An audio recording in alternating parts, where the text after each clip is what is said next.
Well, welcome to another edition of the Family Business Podcast, where family is everybody's business. And today I'm pretty excited about having a newcomer join us. And we're set up here, not so much with him being personally in the studio with me, but he is all the way in Ohio. And this is Tim Schmoyer. And I look forward to you hearing about Tim and the way that he balances his family and his business, because we're all about balancing that aspect of our lives. And we say about our Family Business Podcast that family is everybody's business. So we want to do it right.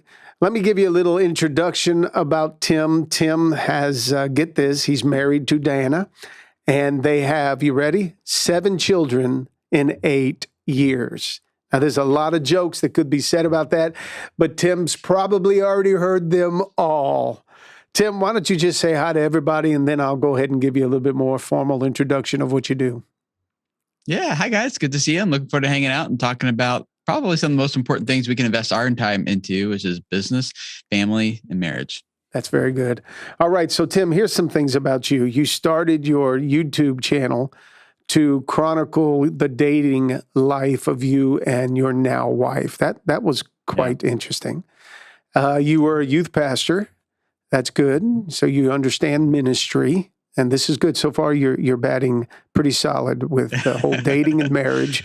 You've done ministry as a youth pastor, and I learned just a minute ago that you are a PK, pastor's kid. And so that's great because you understand the legacy of the Levitical priesthood, as they say, and church world.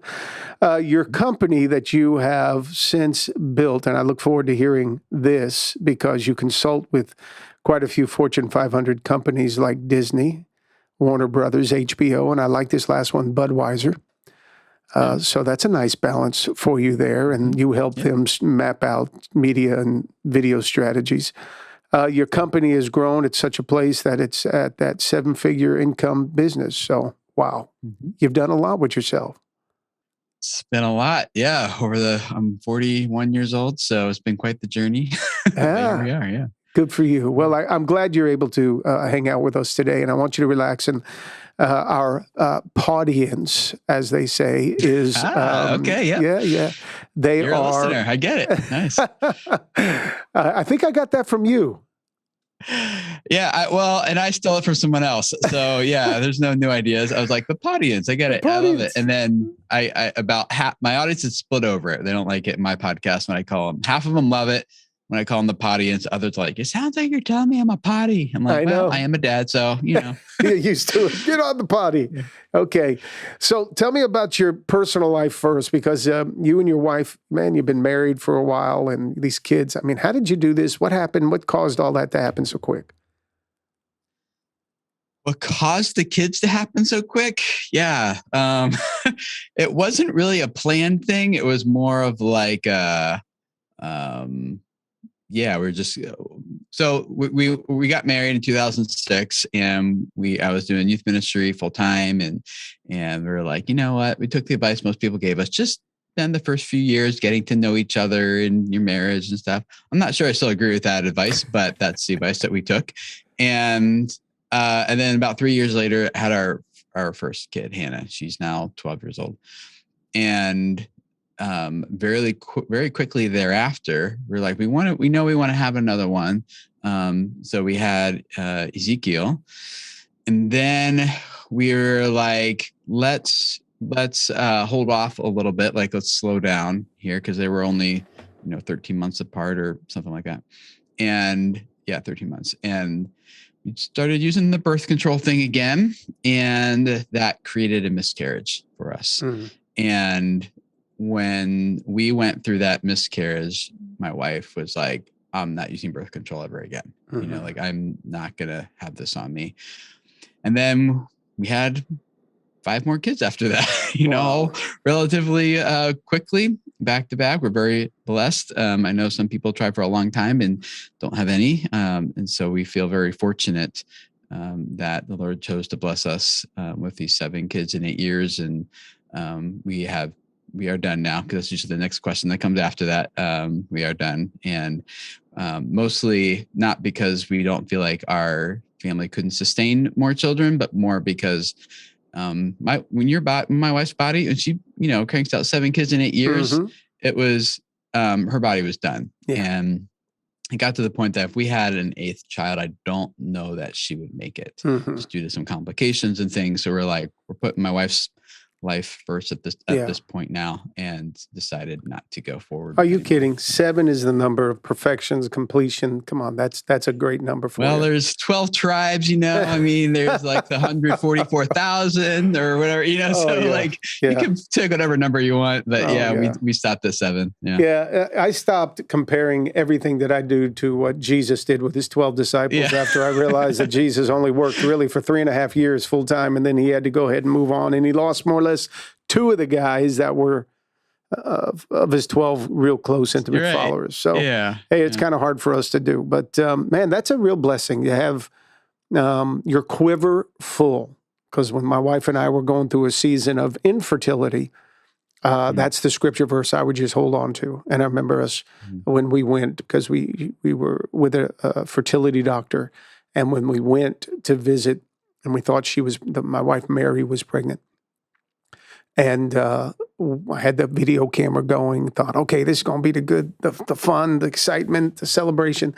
And the lady asked, when did they tell you got pregnant? And they couldn't find the heartbeat, man. I turned that camera off, went to the bathroom, instead of crying, looked in that mirror and said, Lord, you promised us that you would allow our quiver to be full. And so that was a scripture verse we held on to, and today we got our 4 kids. So there's something to be said about a quiver full of kids, which really is significant. It's symbolic of just the favor that comes upon a person's life when they choose to do it the right way, do life the right way. So, but I also, I hear in there that you went through that stumble of the not keeping that child, and how hard that must have been for you guys. Just real quick, not to take too much time, but how did you navigate through that? I mean, I think it was more difficult for my wife because she starts thinking things like, oh, if I would have eaten this better, or taken exercise more or less, or taking, and you start to think like it's my fault. And then when it was like, oh, it might've been the birth control that did this, that seems likely, then you have all sorts of guilt of like it's my fault and things. And so that was probably the toughest part of it. And so, we've passed that. It's not a thing we think about or talk about every day. It's something that our older kids, I think, are like, oh, we have another brother or sister somewhere, which they're really excited about. I don't know theologically exactly what that means or how that works. But I know I've heard both sides of all the, I'm content just living in the tension and being like, we'll find out one day, and whatever the answer is will be good, because that was God's choice, how that's supposed to work. So I don't know. Yeah. But we are, it was a really tough season. But thankfully, she got pregnant again a few months later. And so, that's a blessing. Well, the hard times definitely come. They just don't stay. And that's a good thing, because you definitely see on the other side of that hard season of your lives, man, the extra blessings that came afterwards. Okay, so we already know that you're fertile and that you know how to definitely make some kids happen in your family. But how did you do it in the business world, real quick? Like you've established something pretty significant for your family financially. How did you do that? Well, so I was a youth pastor for 12 years and went to Bible college, went to seminary. And as far as I was concerned, that was going to be my career choice for Where'd you go to school, my by the entire way? life. Where? I went to, now it's called Cairn University, but back then it was Philadelphia College of Bible. Then it switched to Philadelphia Biblical University. And they've stuck with the Cairn University now for like a decade. So, and then I went to Dallas Theological Seminary. Okay. And so that was my career path as far as I knew, and pursued that wholeheartedly.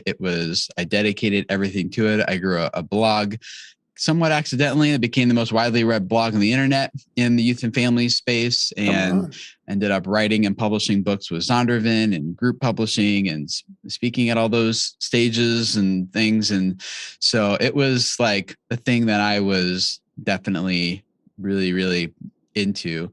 And we had a few kids during that season, and we had our first two kids, Hannah and Ezekiel. And then shortly after Ezekiel was fired or was born, I was fired from my last youth ministry gig. Yeah, he didn't get fired at 6 months old or whatever it was. Yeah, hilarious the way you caught yourself on that. That was great. Yeah, well, I skipped ahead a little bit in the story. Yeah, but yeah, I was fired from my last gig. I had a rough string of ministry gigs, to be honest, and they all started really well. But the one I worked at when I was in seminary, the first one was a church plant. That church plant didn't last too long. The pastor was kind of a hidden alcoholic, and that ended up creating a lot of problems. And so that didn't last too long. And he then later got divorced right after that.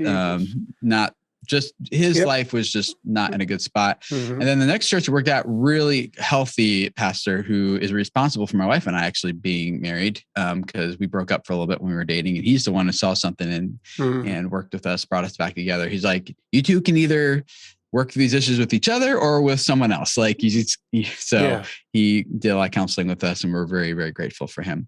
But still, the church board there was kind of like, we had our wedding, the only weekend that would work for us to get married, for both sides of our family, but also happened to coincide with like a youth camp, and they wanted us to cancel our wedding to do the youth camp. And I was like, no, I think I need to start learning how to put my wife first, and put my family first. Like, and they threatened the job. I was going to lose the job over it. And I'm like, are you serious? Oh my gosh. You're paying me $14,000 a year. And I'm like, not to like scoff at that, but on the other hand, I was like, I don't know. So we chose to, and so that pastor in that situation chose to, he's like, I will go do the youth camp instead, and you guys go get married. So we're like, thank you. So, but still not a great situation. And then the last church I was at where I got fired was just a lot of crazy. The church was healthy. It was like the cool church in town, and they kind of had an unspoken pride about that. And then when we weren't the cool church in town anymore, and people started leaving and going to a different church, they brought in some consultants and things. And they ended up the consultants had us take these personality tests and spiritual gift inventory tests and everything, and split us up. And so basically it was like all the people at one table were people were like, no, we need to change. We need to move forward. And also another table was like, no, we need to kind of like just reevaluate what we've got here. And basically the senior pastor, all his friends were on the board. There wasn't a lot of accountability there. And he ended up firing all 10 of us who were at that table. I was number 9 out of the 10. Oh yeah. His exact words to me were, Tim, I only have 5 years left until I retire, and I don't want anyone rocking the boat. Oh yeah. Oh my goodness. So you love ministry, Tim. You really love I do. But so around the same time, they kind of give you the broader story.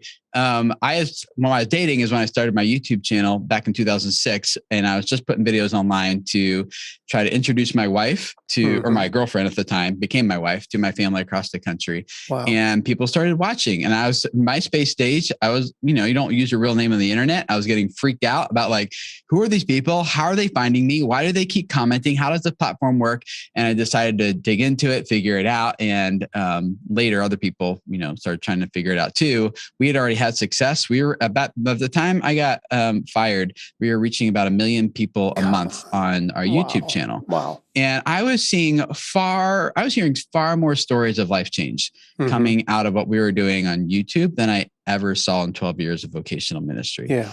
I'm not trying to dog the church necessarily. Gotcha. Maybe it was just the ones I happened to be a part of, but it was, and maybe it's just something about me. I don't know, but that's just kind of the truth of what we were seeing. We are hearing stories of people who are saying things like, I would never step foot in a church. I would never talk to a pastor, but I've been watching you guys for a few months now on YouTube, and I'm curious now. I went to service the first time in, 10 years or whatever.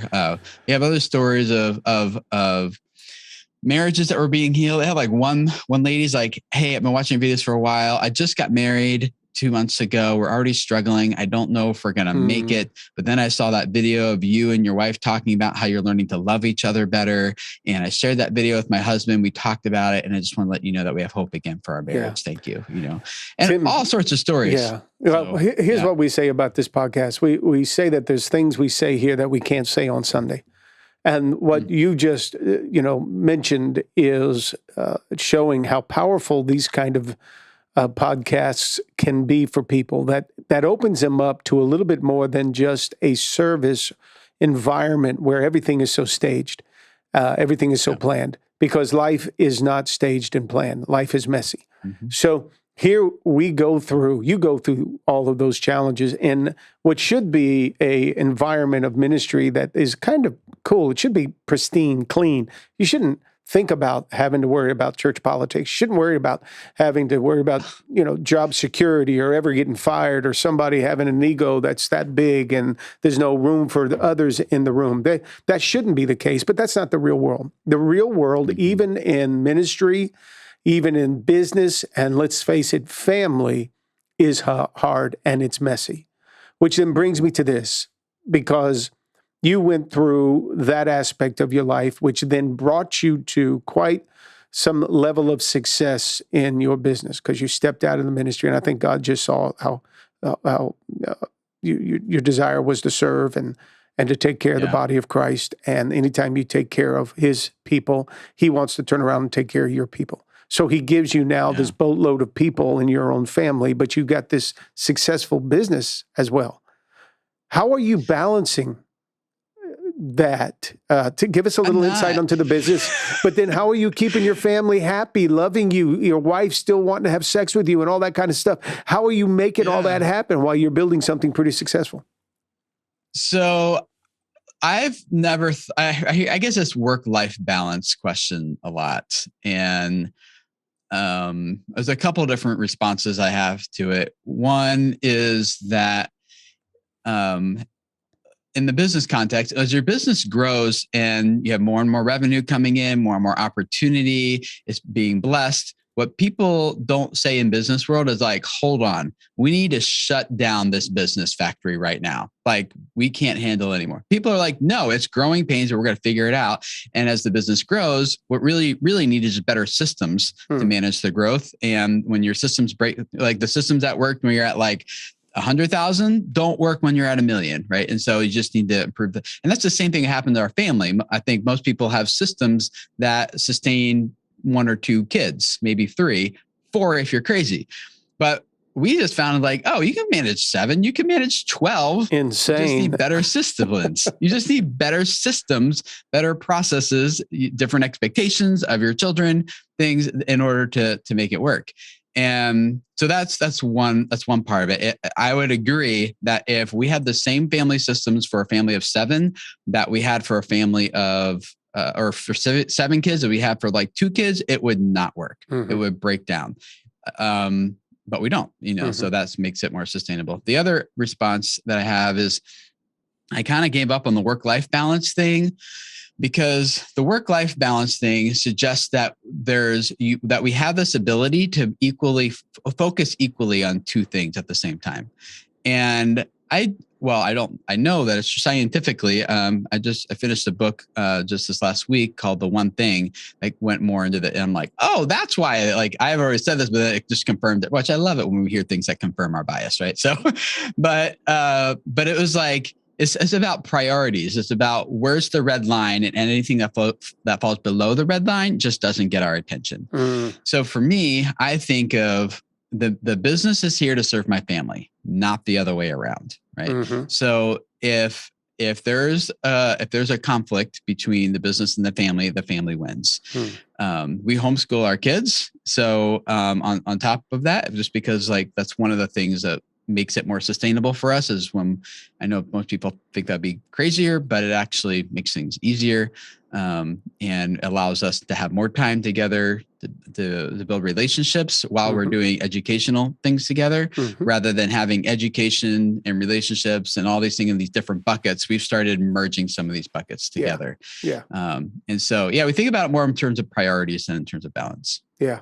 And what it says is it can be done. And we're trying to get that across to people that you don't have to sacrifice one over the other. And in our sense of ministry, we don't have to sacrifice our family on that for ministry. And ministry doesn't have to be sacrificed for our family. It's all doable if you keep the priorities. All of them are the same. That your family's your priority. Of course, your marriage is your priority. If we know your relationship with God is your priority. It doesn't have to be one priority over the other. When you're doing it the right way, you recognize these are my priorities, not one priority. These are my priorities, and that's where I give my attention to. And I can balance all of these things together. Now, it doesn't mean that it's always going to be clean and, like we think ministry should be, or the perfect job scenario, pristine. It should all be beautiful. No, it's still going to get messy along the way. But the good part about it over the long run is that you find yourself, as long as you're not quitting on your marriage, you're not quitting on being a father to your kids, you're not quitting on your job, your career, what you got going, but you're saying, man, I'm going to figure out, like you mentioned, systems. I'm going to figure out what's going to help me now deal with this new season of conflict or of challenge that I'm facing, and I can do it. As frustrated as it may be, I can balance them all out because that's where my focus needs to be, is here on these priorities.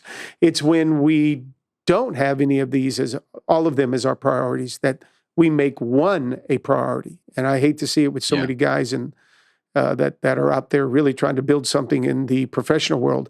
They make their priority over what is home, and that really creates the imbalance, which ultimately causes something to fall. Yeah, you use the right word when you say seasons. That's how I think about it too. Is what I'm not saying is that family is always number one. There are seasons when the business needs to be first, but those aren't haphazardly just fallen into. Those are discussions my wife and I have. Like right now, actually, we're in one of those seasons, and we set a date. It's from now until January 1st. So for the rest of this Q4, and there's some really big, high-level things that need a lot of big attention in our business, and we're making a pretty big pivot that we need to launch at the beginning of the year. And to make that pivot requires a lot of effort. And so my wife understands, like, this isn't a perpetual thing. There's a date on the calendar when this season ends, and she knows, like, Tim will be back and joining us for dinner more regularly at this point, and it's agreement that we made for this season. This is what needs to happen. And so, so I think what happens to most people is they just look at everything and they think everything is equal priority. And then that's when they try to figure out work-life balance.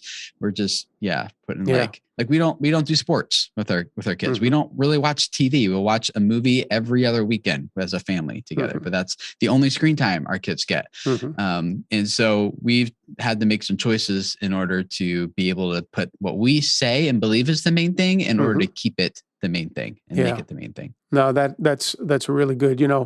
The challenge is going to be never making a permanent decision when you're in the middle of one of those seasons, especially when they're conflicting seasons or they're seasons that require a lot of sacrifice. As we know, those seasons, they only come for a period of time, but then the season passes. We just took our mother-in-law, my mother-in-law, my wife and I, we took our moms on a RV trip to the North Georgia mountains. We wanted to see the season change of the tree colors, the leaves in the fall.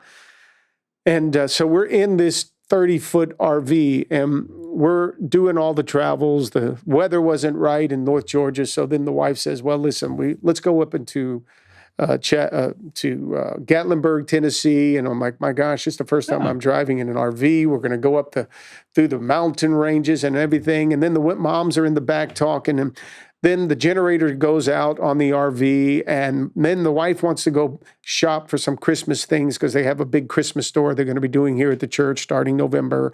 They don't have enough supplies, so now she wants to go buy some more things, and now I don't know where we're going to pack them in the RV, and everything just started, and the weight, all that joy, all that excitement of going together with our mom started to get very weighty.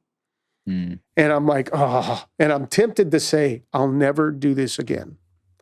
Because in the moment, I'm like, I'm done. This is crazy. I can't figure this out.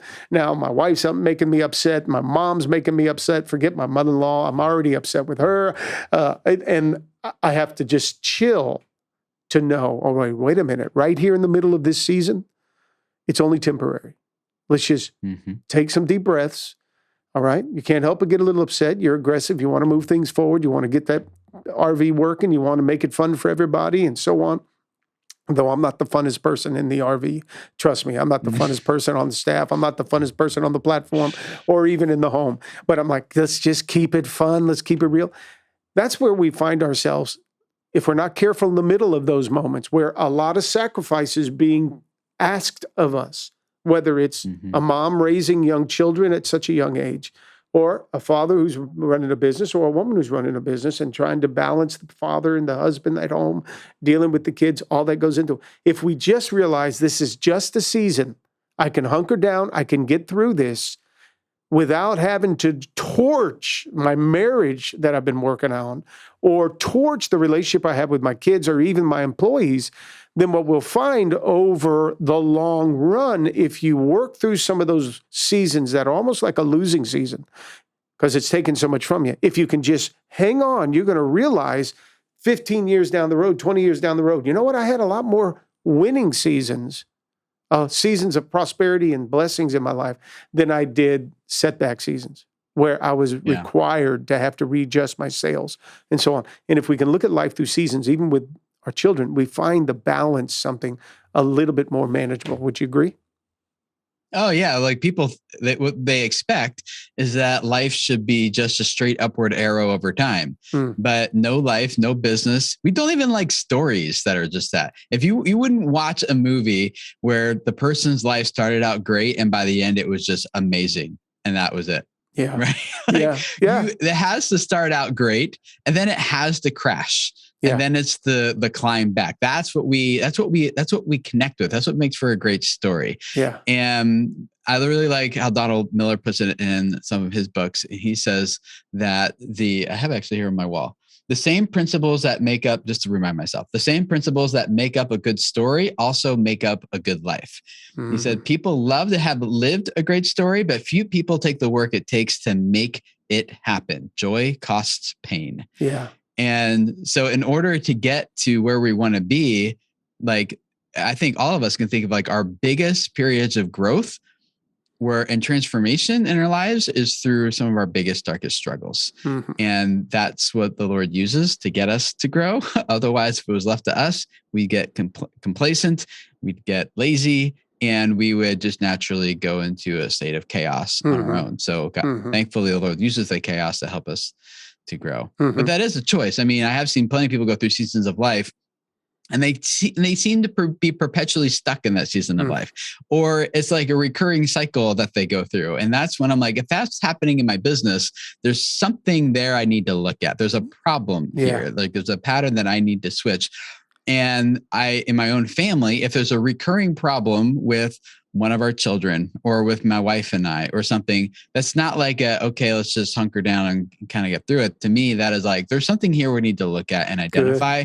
Probably something painful to root out. Probably my wife and I do therapy, both of us together and individually. And I think like in church world, sometimes that's like embarrassing to admit, but it's like one of the best uses of your money. If you want to talk about the marriage side of like, to go into someone who's been trained to figure out where are those points that we need to identify and how do we root them out. And you come out like a better person, you know, it's hard, we have found that just going to therapy, even when our marriage feels like it's doing great and there's always something. And when the things are going great, it's a lot easier to root some of those things out than when you're in the middle of like conflict and tension and things. So Tim, we say it this way with that, we say it in the sense that when someone calls us as leaders in the church for help, which is most of the time, the only time we get a call is when something's needed for help, right? But it sure is a lot easier for us to put out the fire when it's just starting to smoke. But when you call us after the fire's already burned down the house, there's not much we can do at that point. So you don't want to let the whole thing, the blaze, start to take over. You want to try to get it when it just starts to smolder, when you see a little spark here that's getting out. That's where that therapy, counseling, someone come alongside of you, good people, connect groups, environments where you get that support to walk you through that. Another thing we say is about just wisdom. We put our church on a whole Proverbs reading every month this year because we have that saying, wisdom keeps you out of the ditch that deliverance needs to pull you out of. We don't want to have to fall into it because of some bad choices. Well, you've got a lot of wisdom, no doubt. It's good to see that you guys are doing, not just talking about the balance, bringing your family along, enjoying your life there, and having a successful business. It's good to see you guys do it at the same time. Thank you. There's a lot of, I think you share a lot of, we share a lot of the same spirit, Tim. And I wish my son, Chris, was on this call with us today because just from a process, systems, thinking, growing, progressing, he would be great to be able to come alongside and chat with you. So we may have to make something happen there. Yeah, I didn't always think that way. It's actually the business that helped me start seeing those things in the family. And I do think that there's a lot of correlation between the principles and the skills that we learn that grow successful businesses are often the same skills that grow fruitful families and healthy marriages. So and vice versa. Correlation there between those. Vice versa. Yes, absolutely. I mean, we know the from a ministry standpoint, it actually tells us that a man has to first manage his household before he can manage the house of God. So what we do there, it's like I have this whole thing on divorce and ministry and pastors. I don't want to ever judge a person for getting divorced when they're in the leadership role in ministry as a pastor. Sure. That's got to be the worst. Its heart is wrenched. The church is devastated. But I understand why, if a man goes through a divorce, then he needs to step back from a senior pastor perspective to lead his church, because we know when the wife is screaming, before there's a broken marriage, somewhere the wife and the husband are screaming, we need help. But nobody's addressing what that issue is. And that then causes there to be a breakup. Yeah, as a pastor, from when I was in vocational ministry, that was absolutely the most isolating and isolated I've ever been. The most alone I've ever felt is that I'm expected to be a professional Christian, and there aren't places. It didn't feel like there was places I could go and have a safe conversation about the personal struggles and the issues and the things. It was like, the Lord gives, the Lord takes away. Blessed be the name of the Lord. All right, let's move on. And it's like, oh no, that's BS. You're allowed to be human. And so if for no other reason, maybe I shouldn't say this out loud, but I will. I'm glad I'm out of vocational ministry just for that reason alone. Is that there's no shame in getting help and support that you need. And it's okay to be like, I'm not always okay and a happy Christian. Sometimes I have questions and doubts and fears, and I feel like I can express those now much more healthily. Listen, Tim, I've been doing this my whole life. Okay. Just like you, raised in the ministry. Father was pastor. Started our church after, 13 years I worked with my dad. And then we started our church, went to Southeastern University in Lakeland, came out, started working with my dad. Then 13 years later, we left and started our church here. The beautiful thing was 9 years ago, my dad was ready to retire out. So he asked my wife and I to go back, and we pastored the church from them, took it over. So we have our dual campuses. My dad passed away a year ago. So now we honor Mom, giving her a pastor title in the church, in the role there, especially at that campus, because they built their whole life for 60 years there. And I'll say at 60, I'm 60 years of age.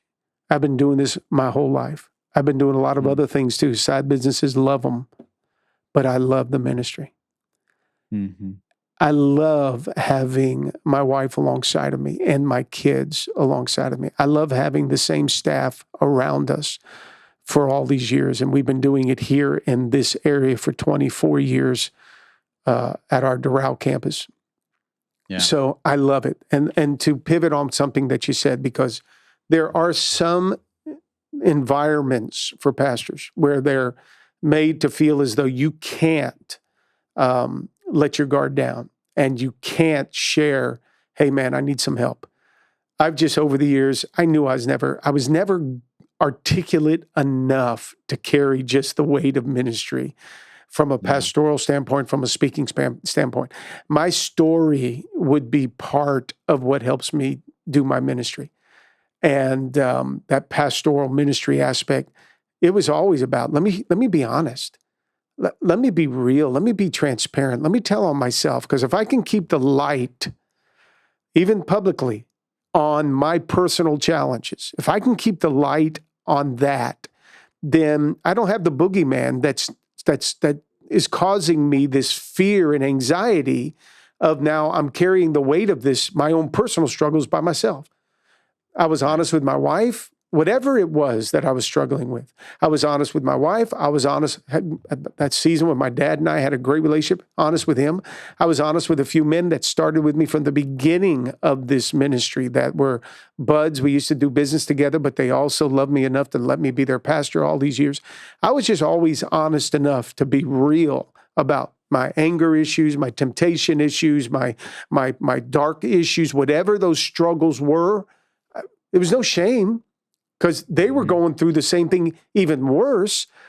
But these people that were around me, that family and friends and ministry, they are what makes this ministry so special. It's not the building. Yes, I love the building, and we're going to get ready and do a couple $1 million remodel on one of our other campuses. I love what it's going to look like. But the people, Tim, that I'm able to see go through their own challenges along the way, and they've succeeded and they've grown, that's what makes ministry so rewarding. And I love that too. I just have that same thing in a different context now. Now I get to be a pastor to people who would never otherwise talk to a pastor. We have 10 employees who work here at Video Creators with me that it's not just about let's get work done, but like I know their struggles. I know the health problems that they're having and the personal things, and that's we build that into our team meeting together and every week. And so it's the same thing whether you're doing it in the church or you're doing business as mission. Those are the things that I think all of us crave is like community, feeling understood in a place where I'm making a difference and having an impact on other people's lives. You're doing a great job. Really ultimately what it comes about. That's why we love following you from afar here and connecting with you like this, because you're doing a great job the way that you were able to turn from full-time ministry to now full-time ministry and marketplace, and the way you're just blessing your family and keeping your family right alongside of you. So we're going to bring this in for a closing, but you and I share another interest, not only ministry, not only business, and our audience, but you're starting to like farming, huh? Yeah, it's a really good tool for bringing the family together and doing some things. So getting into some of that homesteading stuff. Chickens, you got them at home? Got chickens. Yeah, we raised and processed our meat chickens this past summer. Apple trees, blueberries, strawberries, garden, all that good stuff. Oh man. Well, we walked out. We got chickens in Miami, and we have them at our farm in Georgia. We walked out this morning, and sadly, something's been getting a hold of our chickens. So one of our nice white silkies were gone, and we let them sit on some eggs for a while. So we'll probably have a few chickies soon. But that kind of puts them in trouble, staying secluded in one location. But we love that as well, man. We enjoy that part of life. So how can they follow you guys? What's your social media address? How can they follow you? Yeah, we have a weekly, well, I have a personal podcast I think is probably more aligned with this audience. It's called the Business Family Marriage Podcast with Tim Schmoyer. You can find it on any platform. Spell your last name. It's just Schmoyer, Schmoyer. If you search for business, family, marriage, it'll just come up. I know, super creative title, but I was like, I'm just going to call it what I want to talk about. I don't have time to be creative right now. And it's just me. I just do it on my phone. Nothing. It's really casual. Just talking about, here's what I'm learning about these principles that are helping me grow a business, as well as experiencing fruit in our family and those skills. So sounds to be like every other week or so, I'll get something up there, but that would be the main spot on Instagram? On a personal level. You're on Instagram? At Tim Schmoyer. Okay, perfect. On Instagram. Yeah. All right, Tim. Last thing I need to ask you is your books. You always reference books that you're reading. What are you reading right now? I just finished up The One Thing, which is really good. It's a business book, but it applies to anyone who's like, I got too much going on in my life. And the principle of that book is, what is the one thing that if you change this one thing and put an emphasis on this, that it would make all the other things easier or irrelevant? And going to being the CEO of what we're going to like a 10 million revenue business, I need different skill sets. And that is definitely one of them. You can't do everything. You got to start focusing. And then this one, absolutely. I just bought this one for everyone on my team, $100 million offers. It's not sponsored. I feel like as a YouTuber, I needed to give that disclosure, but really, really good, quick book in terms of like, you have a great product, but now how do you communicate the value of that product in a way that people actually understand it? And we've done okay with sales, but that I think is going to take us to a new level. So, Well, I think we'll be reaching out to you from a business aspect. We can see what your company can provide. In Metro Life Church. Cool. We'd love to be able to see what we can do there. But hey, this is it today. I hope you were encouraged by something that you heard on our Family Business Podcast. It's been great having Tim Schmoyer with us. And hey, hopefully you've been blessed. So thanks for listening. Hey there, if you enjoyed this episode of the Family Business Podcast with the Alessis, then you'll want to know we've got more insight, more encouragement, more great conversations that we can have on Sundays, and even some surprises coming your way. So you want to make sure you subscribe to our channel and watch one of these next videos here next, because remember, family is everybody's business.